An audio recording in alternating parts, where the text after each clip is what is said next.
Antes de ayer, como todos ustedes saben, celebrábamos el Día del Amor y la Amistad.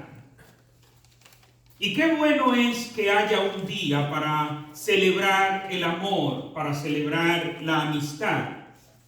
La Biblia nos dice: estimulaos al amor y a las buenas obras. Por tal razón, todo lo que sea positivo, todo lo que sea adecuado, como nos dice la Biblia en Filipenses capítulo 4, versículo 8, todo lo digno de buen nombre, todo lo justo, todo lo puro, todo lo amable, si hay virtud alguna, en esto pensar, en esto ocupar vuestras mentes, en esto debemos ocupar nuestro entendimiento. Y qué bueno que haya un día para celebrar el amor y la amistad. Y yo sé que dentro de la mente de varios de nosotros de una vez diríamos: yo no celebro esas cosas porque eso lo que tiene que ver es con el comercio. No negamos de que hay una manipulación comercial en todos estos días, y quizás algo que comenzó como una expresión de amor, una expresión de amistad sincera, los comerciantes han hecho de esto una práctica para el comercio y quieran dar a entender que celebrar el amor y la amistad es sinónimo de muchos regalos, y por cierto, regalos costosos. Celebrar el amor y la amistad tiene que ver con vestirse de rojo, quizás con regalar flores. Hay muchos códigos de lectura para todo esto del Día del Amor y la Amistad. Pero independientemente de esa parte comercial, celebrar la amistad no es darnos regalos, aunque claro está, en algunos momentos representa dar regalos. Celebrar la amistad es celebrar el regalo que es la amistad, porque ya la amistad es un regalo, es el más preciado regalo que podemos recibir de un amigo. No son las cosas que nos dé el amigo, es su amistad, ese regalo maravilloso. Qué bueno es saber que hay un día para celebrar el amor, aunque para el cristiano todos los días, los 365 días del año, las 52 semanas del año, los 12 meses, son para nosotros celebrar el amor. Jesús nos manda a que nosotros debemos siempre celebrar el amor. Jesús nos manda a que en nuestros corazones solo se produzca amor. Pero no solo se produzca amor, que se produzca amor en grandes cantidades, que brote el amor a grado tal que lo único que haya en nuestros corazones sea amor para dar, aún hasta para nuestros enemigos. Ese es el mandamiento que el Señor nos da.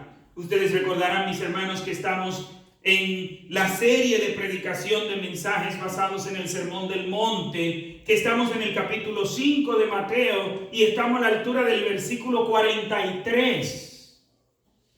Y precisamente en este contexto lo que Jesús manda a sus discípulos es a que tengamos un corazón lleno de amor, un corazón que produce amor, un corazón que solo cultiva amor, un corazón que solo alberga amor, a grado tal que tengamos amor aún para nuestros enemigos.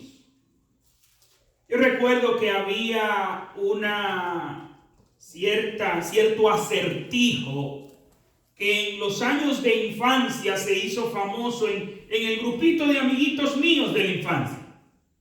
Y el acertijo era el siguiente: no sé qué tan verídico pueda ser, no sé qué tan razonable pueda ser. Le estoy recordando que era un acertijo de los tiempos de mi infancia. Era un acertijo de niños. Decía: Si tú estás en una isla que no hay nada que comer y al otro lado del río hay un árbol con manzana y hay un mono cerca del árbol de manzana, ¿qué tú haces? Y uno comenzaba a pensar, y esto, bueno, le hago seña al mono que me tire manzana. No, pero el mono no entiende tu idioma. Y así uno, y por último, el que sabía el acertijo decía, tú le tiras piedras al mono y el mono te va a tirar manzanas, porque él no tiene piedras para tirar, pero sí tiene manzanas para tirar. Bueno, vuelvo a repetir, es un acertijo de niños. Pero creo que este acertijo de niños ilustra muy bien lo que Jesús nos está enseñando en este pasaje. Que aún los que te tiren piedras, tú le devuelvas manzanas. Quiero invitarle a que vayamos al Evangelio según Mateo, capítulo 5, versículo 43. Dice: oísteis que fue dicho, amarás a tu prójimo y aborrecerás a tu enemigo. Pero yo os digo, amad a vuestros enemigos, bendecid a los que os maldicen, haced bien a los que os aborrecen y orad por los que os ultrajan y os persiguen, para que seáis hijos de vuestro Padre que está en los cielos, que hace salir su sol sobre malos y buenos, y que hace llover sobre justos e injustos. Porque si amáis a los que os aman, ¿qué recompensa tendréis? ¿No hacen también lo mismo los publicanos? Y si saludáis a vuestros hermanos solamente, ¿qué hacéis de más? ¿No hacen también así los gentiles? Sed pues vosotros perfectos, como vuestro Padre que está en los cielos es perfecto. Es lo que el Señor nos enseña aquí. Amar aún a nuestros enemigos. Amor hasta para los enemigos, queremos titular este mensaje. El discípulo de Cristo está llamado a solo albergar amor en su corazón. Que su corazón sea un depósito de amor. Que toda su vida sea un reflejo de ese amor de Dios. Y por eso, en el versículo 43, en estas 6 enseñanzas que Jesús está confrontando, estas 6 enseñanzas de los escribas y fariseos, llegamos precisamente a la enseñanza número 6. ¿Y qué era lo que enseñaban en los escribas y fariseos? Que Jesús nos dice que nuestra justicia debe ser mayor que la de los escribas y fariseos. Ellos enseñaban que amarás a tu prójimo y odiarás a tu enemigo. La pregunta es, ¿era esto lo que enseñaba el Antiguo Testamento? Precisamente ayer, en una clase que daba a un grupo de maestrantes, en un seminario que estoy dando clase los sábados, algunos sábados, había una alumna que me decía de esas enseñanzas de Jesús. La materia era, por cierto, hermenéutica, interpretación bíblica. Y decía, ¿por qué Jesús contradecía lo que se enseñaba en el Antiguo Testamento? Y le dije, no, hermana, Jesús no contradecía lo que enseñaba en el Antiguo Testamento. En el mismo pasaje, el mismo Jesús dice que Él no ha venido, en el versículo 17, a abolir lo que estaba escrito. Y dice ella, bueno, pues entonces Él vino a ampliarlo. Le digo, tampoco. Jesús no está ampliando lo que enseñaba el Antiguo Testamento allí. Jesús está haciendo la correcta interpretación de aquel pasaje. ¿Por qué les digo esto, mis hermanos? Porque muchas veces Hay quienes creen que cuando Jesús dice, oísteis que fue dicho, mas yo os digo, el oísteis que fue dicho, hay quienes creen que Jesús lo estaba diciendo en contradicción de lo que enseñaba el Antiguo Testamento, pero no es así. Y en las 6 enseñanzas que hemos abordado, en las 5 anteriores que hemos abordado y en la número 6 que vamos a abordar en el día de hoy, nos vamos a dar cuenta que no era el Antiguo Testamento que enseñaba así. No era que la ley de Moisés enseñaba de esa manera. Era que las malas interpretaciones de los rabinos habían llevado al pueblo a esas conclusiones. Habían enseñado esas conclusiones. Cuando Cristo dice, oísteis que fue dicho, no es contradiciendo lo que se había enseñado en el Antiguo Testamento. Porque lo que se había enseñado en la ley de Moisés, lo que se había enseñado en el Pentateuco, lo había dicho Dios. Y Jesús como Dios no tiene contradicción. No es que hay una enseñanza en el Antiguo Testamento y otra enseñanza en el Nuevo Testamento. Es la misma enseñanza. ¿Qué es lo que corrige Jesús cuando dice, mas yo os digo? Está corrigiendo las malas interpretaciones que habían hecho, las tergiversaciones que habían hecho. ¿Enseñaba el Antiguo Testamento en algún lugar, odiarás a tu enemigo? En ningún lugar. En ningún lugar del Antiguo Testamento dice, odiarás a tu enemigo. En ningún lugar en el Antiguo Testamento Dios manda a odiar a nadie. En la misma enseñanza que Jesús dice aquí, de que debemos tener amor aún para aquellos que nos hacen mal, era la misma enseñanza que Dios a través de Moisés había dado en el Antiguo Testamento. Tú puedes tener un enemigo porque esa persona sea tu enemigo, pero no porque tú lo odies. Era lo que enseñaba el Señor en el Antiguo Testamento.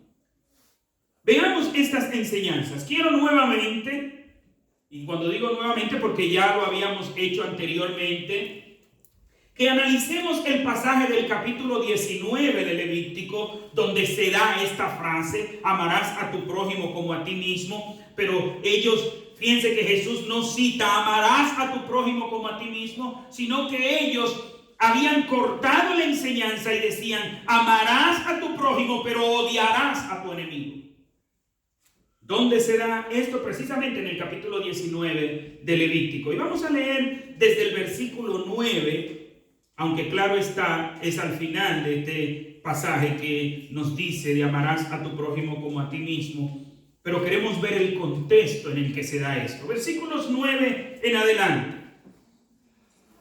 Y voy a leer en la palabra de Dios para todo. Dice, cuando llegue la época de la cosecha en su campo, no coseche hasta el último rincón de su tierra, ni se devuelva a recoger lo que cayó al suelo.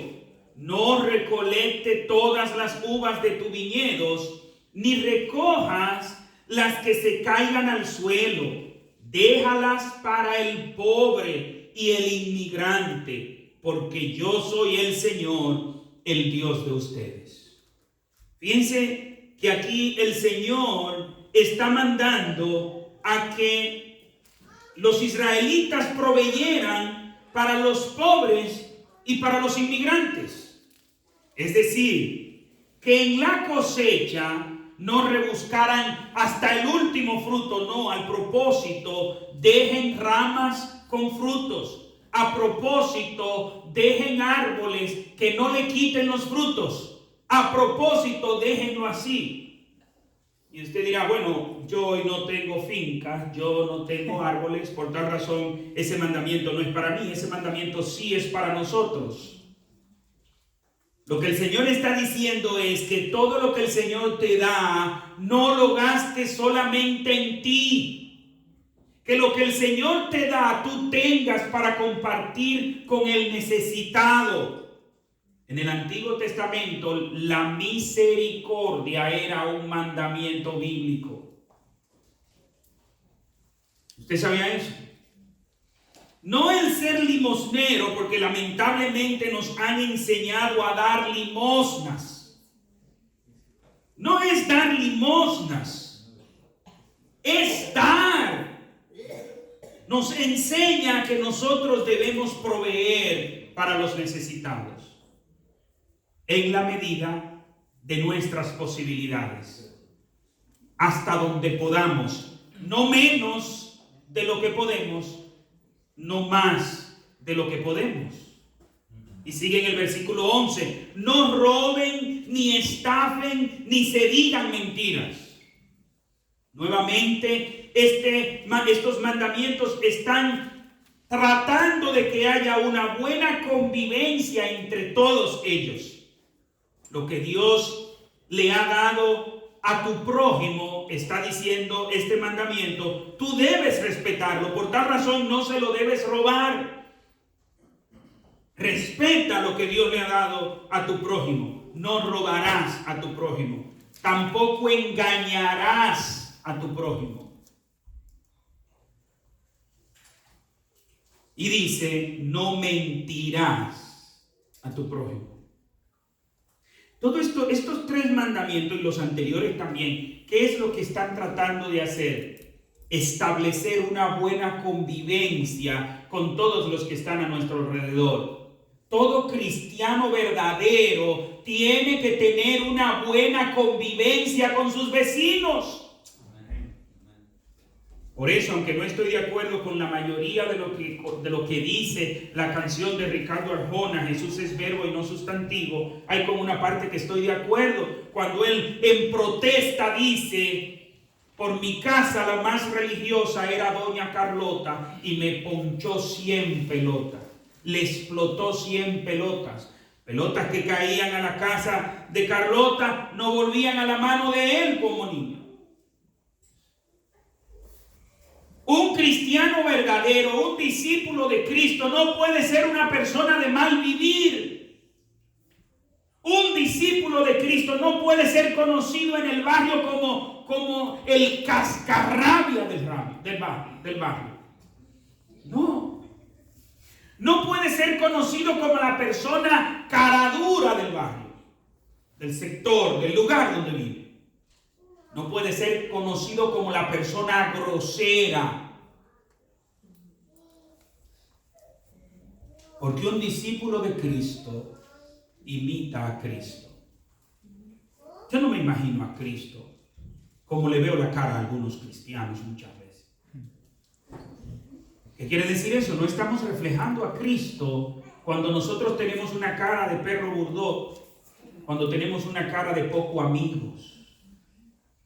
Hay gente que usted lo ve, de hecho, hay lugares que usted va y ve, por ejemplo, usted llega al banco, hay 3 estafetas, y usted le ve la cara, ay no, yo para este no voy, mejor me voy con él. Porque hay gente que intimida nada más como usted verle la cara. Eso no puede ser la cara de un verdadero discípulo de Cristo. Porque la Biblia dice que el corazón alegre, ¿qué hace? Hermosea el rostro. Entonces eso debe reflejarse. Y eso es lo que está mandando aquí. Óigame, si los comerciantes obedecieran por lo menos este mandamiento de Dios. No estafen. Pero ¿qué sucede en nuestra cultura de la avivatez del latino? En América Latina, y eso lo hemos aprendido de la madre patria, en América Latina, la avivatez, en dominicana se le llama el tigueraje dominicano. Y cada país tiene un nombre para ver cómo queremos violentar lo que está establecido, no cumplir lo que está establecido, engañar al otro. Y por eso tenemos tan mal vivir. No nos confiamos el uno del otro. Y todavía nos lo juran, nos lo dicen. Mira, no, usted como que está sospechoso, no cree. Precisamente por esto. Bueno, vamos a continuar porque ese no es el tema central. Sigue en el versículo 12. No hagan promesas falsas en mi nombre, pues así le faltan al respeto al nombre de su Dios, porque yo soy el Señor. No exploten a sus semejantes, ni les roben a nadie. No retengan hasta el amanecer el salario de ninguno de sus trabajadores. No insulten al sordo, no coloquen tropiezos en el camino del ciego. Demuestren que respetan a Dios. Está diciendo Dios con eso, que cuando usted está haciendo lo contrario, usted no está respetando a Dios.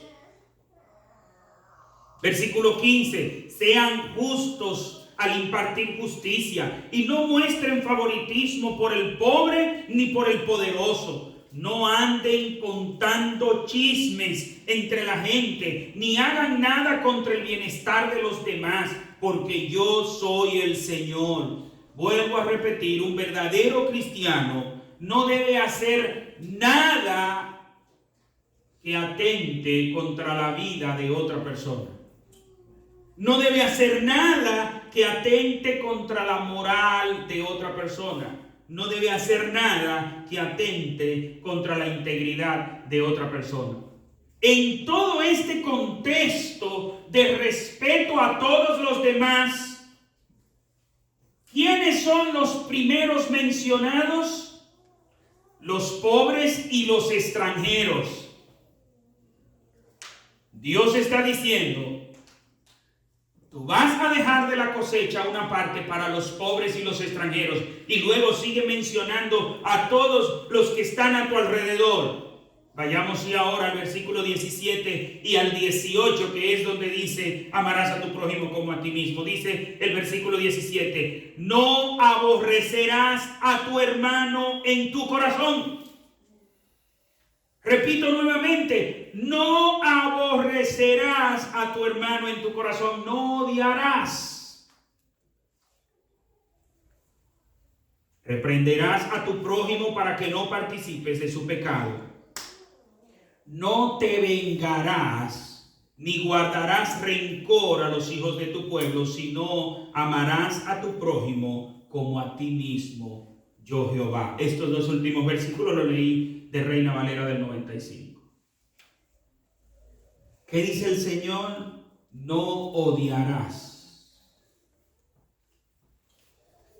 ¿Qué dice el Señor? No te vengarás. Y claro, ya hemos hablado de la venganza porque era lo que tenía relación con la enseñanza anterior que habían tergiversado cuando habían establecido el ojo por ojo y diente por diente. Ya eso lo explicamos ahí. Pero aquí es donde Dios dice, amarás a tu prójimo como a ti mismo. El pasaje, todo el pasaje que hemos leído, solo habla de amor y respeto. Solo habla de amor y de cuidado hacia los demás. Solo habla de amor y de buenas obras hacia los demás. Y advierte, no aborrecerás a tu hermano. En ningún lugar de este pasaje donde dice amarás a tu prójimo, dice odiarás a tu enemigo. ¿Por qué? Porque eso de odiarás a tu enemigo no estaba en el pasaje. Fue un añadido al pasaje. Amarás a tu prójimo, sí, amarás a tu prójimo, pero odiarás a tu enemigo. Se lo añadieron. Mis hermanos, así, de esta manera, los rabinos judíos habían tergiversado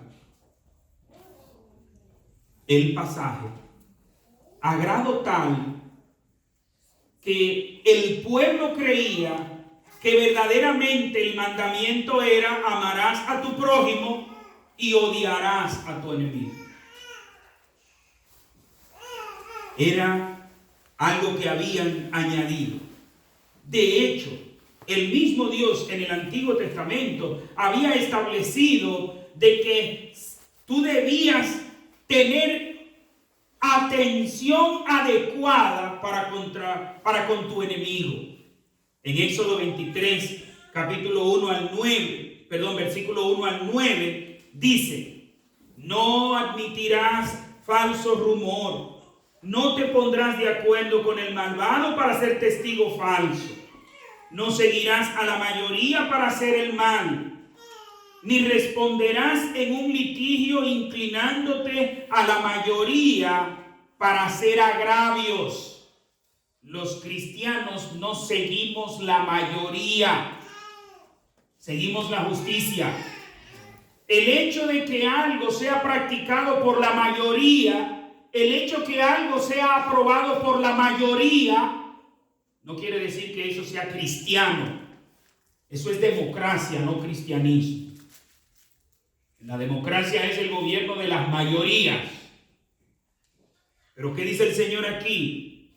Que no seguirás a la mayoría para hacer el mal. Cuando la mayoría está a favor del mal, nosotros no estamos con la mayoría. Ni responderás en un litigio inclinándote a la mayoría para hacer agravio. Continúa en el versículo 3. Tampoco favorecerás al pobre en su causa. Si encuentras el buey de tu enemigo, dice el versículo 4, o su asno extraviado, regresará a llevárselo. No dice, aprovecha que no te están viendo porque está perdido y dale un palo, porque es el animal de tu enemigo, es el buey de tu enemigo. Aprovecha y ponlo cerca de la barranca para que se muera, porque es el buey de tu enemigo. Aprovecha y hazle un nudo con el lazo para que él mismo se ahorque, porque es el buey de tu enemigo. No es eso lo que dice allí. Dice, si encuentras el buey de tu enemigo o su asno extraviado, regresa a llevárselo. Eso es en el Antiguo Testamento. Versículo 5. Si ves el asno del que te aborrece caído debajo de su carga, ¿lo dejarás sin ayuda? Antes bien, le ayudarás a levantarlo. No violarás el derecho del pobre en su pleito. De la palabra de mentira te alejarás y no matarás al inocente y justo, porque yo no justificaré al malvado. No matarás al inocente y justo, aunque sea en el vientre de su madre, porque yo no justificaré al malvado. No recibirás soborno, porque el soborno ciega a los que ven y pervierte las palabras de los justos. No oprimirás al extranjero, porque vosotros sabéis cómo es el alma del extranjero, ya que extranjero fuisteis en la tierra de Egipto. No oprimirás al extranjero. Mis hermanos, está claro que aquí no hay odio para nadie. En esta enseñanza del Antiguo Testamento no hay odio para nadie. Hay amor para todo el mundo. Para el extranjero, para el pobre, para el que no es pobre. Y aún para el que es tu enemigo, amarás a tu enemigo. Porque acaso eso que está diciendo que tú estabas haciendo otra cosa, pero como te encontraste con el buey de tu enemigo, que ese buey esté extraviado, tú vas a llevarle ese buey. ¿No es acaso un gesto eso de amor? Claro. Y si eso era con el buey, y si es a tu enemigo que tú encuentras muerto de hambre, ¿qué dice el Señor? Dale de comer.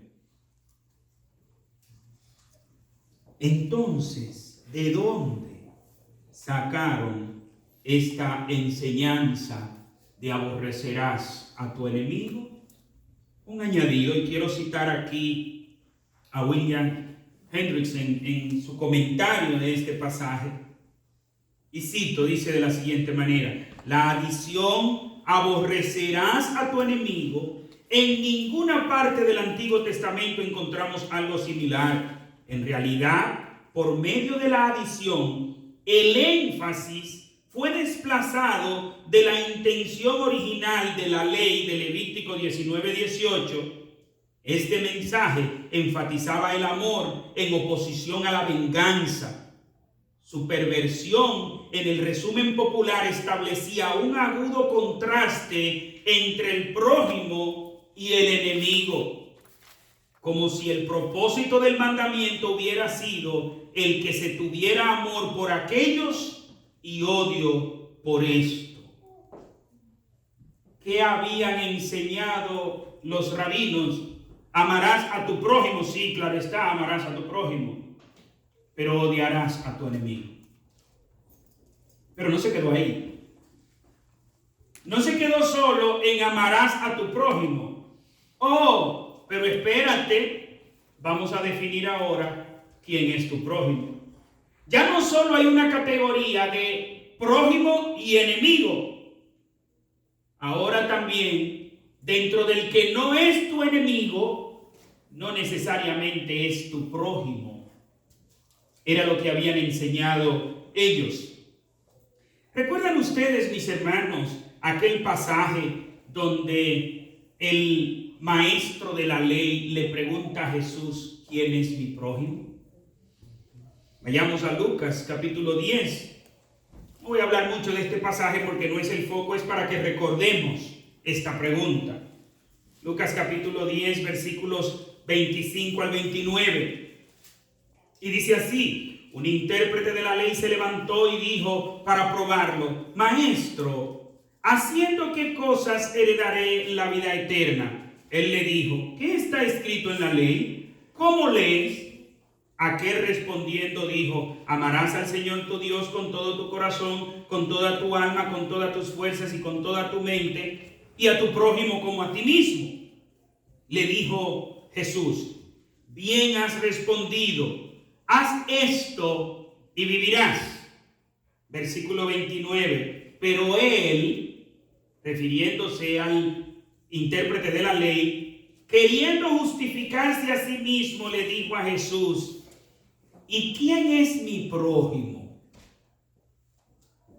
¿Por qué usted cree que este intérprete de la ley le hace esta pregunta a Jesús? ¿Quién es mi prójimo? Él sabía muy bien que los rabinos habían desarrollado toda una clasificación de quién era tu prójimo. Lo primero es que el sistema de los rabinos había puesto que tu prójimo es otro judío, igual que tú. Entonces, en el sistema de los rabinos judíos, cuando dice amarás a tu prójimo, ¿y quién es tu prójimo? Tu prójimo es otro judío como tú. Los que no son judíos no son tu prójimo. Pero era eso lo que enseñaban los pasajes que hemos leído del Antiguo Testamento, no, porque dice que también había cuidado para los extranjeros. Por tal razón, ya esa clasificación estaba incorrecta. Pero no solo eso, no solo tenía que ser un judío, porque había una clasificación más, tenía que ser un judío igual que tú. Por tal razón, si era un judío publicano, ya no era tu prójimo. Si era un judío que pertenecía a un grupo que no era el tuyo, ya no era tu prójimo. Es lo que nos presenta el mismo William Hendrickson. Voy a leer nuevamente. Dice: es claro que como resultado de esta lamentable y mala interpretación de la ley, se levantara un muro de separación entre judíos y gentiles. Fue lo primero que levantaron, un muro de separación. Pero ya en Éxodo y en Levítico, Dios había establecido que debía tratar bien a los extranjeros. ¿Y quiénes son los extranjeros? Bueno, todos los que no eran judíos eran extranjeros. ¿No es así? Entonces, ya desde ahí comienzan mal. Sigo citando a Hendrickson. Aquellos para ser amados, refiriéndose a los judíos, y estos odiados, refiriéndose a los gentiles. Pero era difícil detenerse aquí. Hubo de levantarse otra barrera entre buenos israelitas, como los escribas y fariseos, y los malos israelitas, como los renegados, los publicanos, según vimos en el versículo 46. En general, toda la chusma que no conocía la ley. ¿Ustedes recuerdan este pasaje? Esa chusma sin ley, maldita es. Juan 7:49. En una atmósfera tal, era imposible que el odio pasara hambre. Había bastante con qué alimentar. ¿Qué enseñaba el Antiguo Testamento? ¿Qué enseñaba Dios en el Antiguo Testamento? Amor para todos. ¿Qué estaban esos rabinos, escribas y fariseos enseñando? Amas a tu prójimo. Pero entre paréntesis, mírame bien, porque no todo el mundo es tu prójimo. Entre paréntesis, solo es tu prójimo el que es bueno como tú, bueno como se consideraban ellos. Solo es tu prójimo el que es igual que tú, según decían ellos. Por tal razón, a todos los demás tú debes odiar. ¿Ustedes creen que esa enseñanza se quedó allá entre los rabinos judíos de los tiempos antiguos? ¿No conocen ustedes, mis hermanos, grupos, aún cristianos, que ellos solo confraternizan con los miembros de su congregación, ni siquiera confraternizan con otros miembros de otra congregación? ¿No conocen ustedes miembros de otras iglesias que lo que están es buscando la manera de buscarle una falta a usted? Para criticarle, para sancionarle, para descalificarle. Porque esa práctica no era de los rabinos judíos. Esa es una práctica humana.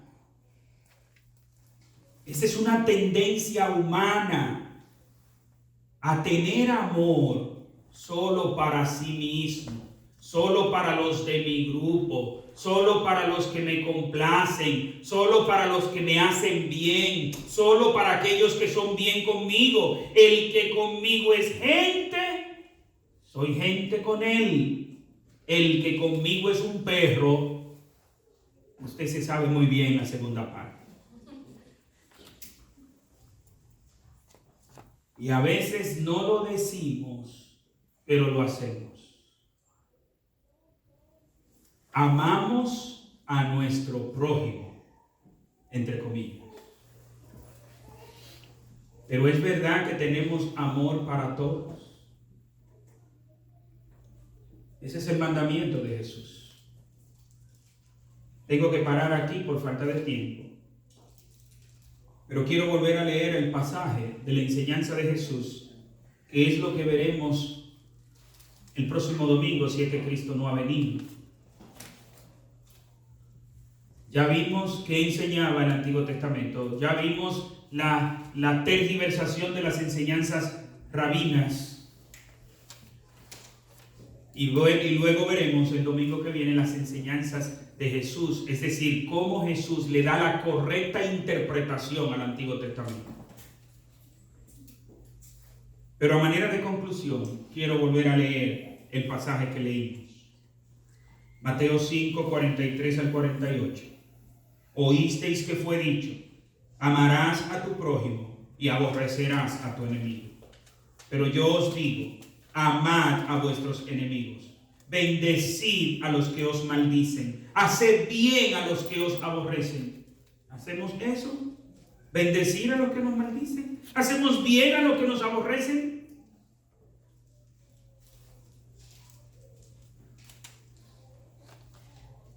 Orad por los que os ultrajan y os persiguen, para que seáis hijos de vuestro Padre que está en los cielos, que hace salir su sol sobre malos y buenos, y que hace llover sobre justos e injustos. Porque si amáis a los que os aman, ¿qué recompensa tendréis?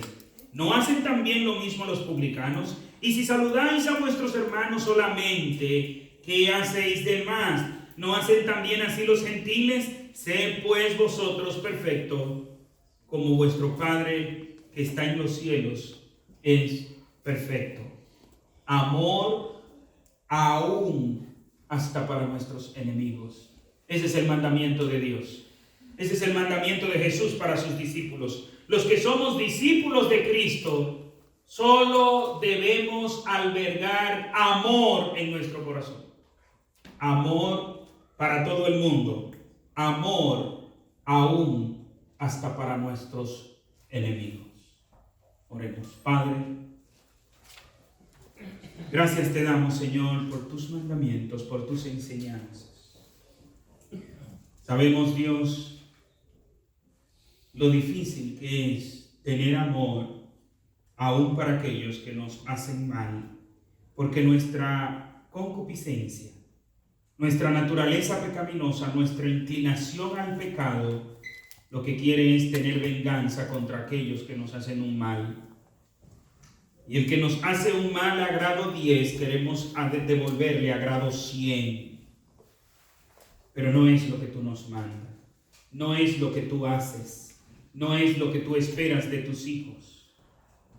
Padre, queremos ser tus hijos, queremos obedecer tus mandamientos, queremos serte fiel. Por eso te rogamos, Señor, que nos dé las fuerzas para arrancar de nuestro corazón toda raíz de amargura, todo aquello que sea dolor, rencilla, resentimiento, y que solo haya una cosecha en nuestros corazones, y sea el amor, que cosechemos amor, aún hasta para nuestros enemigos. Por Cristo Jesús te lo suplicamos. Amén y amén.